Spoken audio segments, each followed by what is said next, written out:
اپنے اساتذہ کے لیے اپنے بار بار دعا کرنی چاہیے، بار بار کیا کرنی چاہیے؟ دعا کرنی چاہیے. تم سۭتۍ کیا چھُ گژھان؟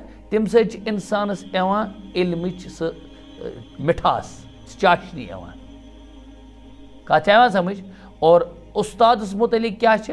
چنانچہ حضرت علی رضی اللہ تعالیٰ متعلق چھِ تمن خٲطرٕ چھُ قول اکھ منصوب تمن کُن.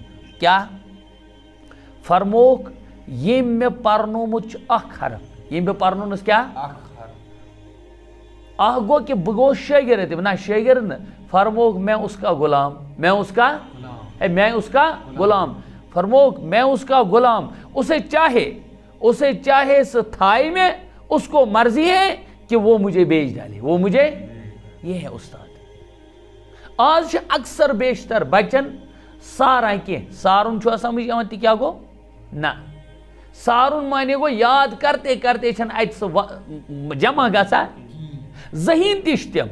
لیکن اس کی بڑی وجہ یہ ہوتی ہے کہ استاد اور شاگرد کے مابین، استاد اور طالب علم کے درمیان جو تال میل ہونا چاہیے، اس رجحان گژھِ آسُن، اس تمس یم گژھن آسٕنۍ کیا ونان یہ پانوی نسبت، سُہ چھن. دیٹس وائی طالب علم ذہین ہونے کے باوجود بیچارہ کیا رہتا ہے؟ پیچھے رہتا ہے.